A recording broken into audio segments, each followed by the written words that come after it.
NCERT math exercise 8.1 class 10 question number 6। तो क्या कहता है क्वेश्चन, यदि एंगल ए बराबर एंगल बी न्यून कोण हो जहां कोस ए बराबर कोस बी, तो दिखाइए कि एंगल ए बराबर एंगल बी होगा। ये हमें सिद्ध करना है। अच्छा, न्यून कोण का मतलब क्या होता है? ऐसे कोण जो 0 डिग्री से बड़े हों और 90 डिग्री से छोटे हों। दिया क्या गया हमको दिया गया है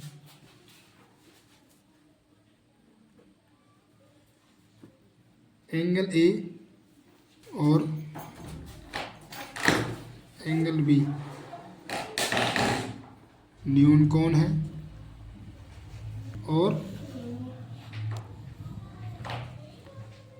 कोस ए बराबर कोस बी। तो ये दो चीज़ें हमको दी गई हैं और हमको साबित क्या करना है? साबित करना है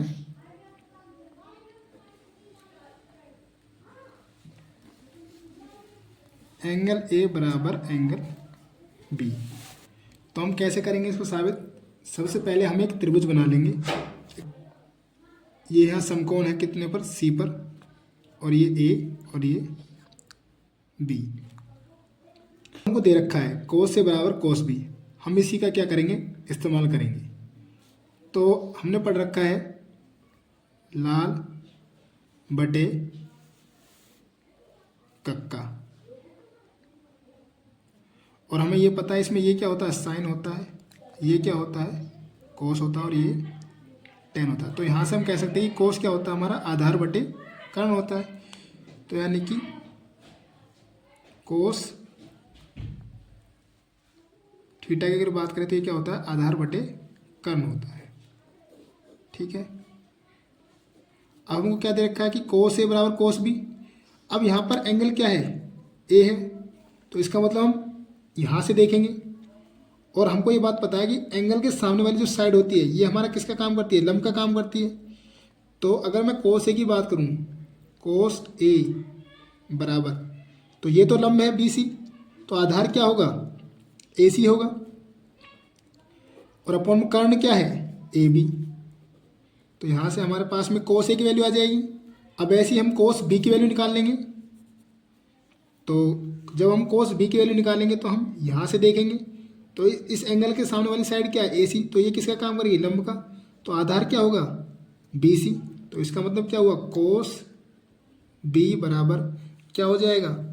बी सी, ये आधार, और कर्ण, कर्ण तो कभी चेंज होती नहीं है, ए बी।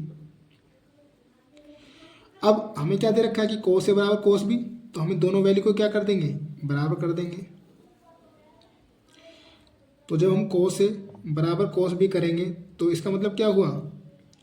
कोस ए बराबर कोस बी, इसका मतलब क्या हुआ? कोस ए की वैल्यू क्या है? A C upon A B. A C upon A B ये बराबर होगी किसके? B C upon A B के। और यहाँ ए बी से ए बी कट जाएगा, तो ये ए सी बराबर आ जाएगा किसके? बी सी के। और अब हमें एक बात पता है, अगर किसी ट्राइंगल में दो साइड इक्वल हैं, ए सी इक्वल है किसके? बी सी के।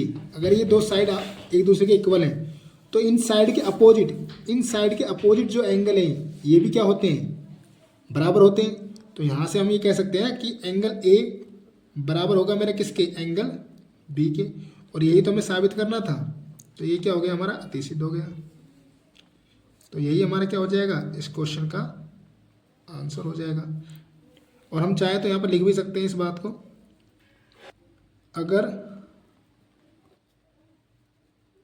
किसी त्रिभुज में दो भुजाएं बराबर होती हैं तो उनके विपरीत कोण भी बराबर होते हैं। तो इसी के साथ ही ये हमारे इस क्वेश्चन का हल हो जाएगा।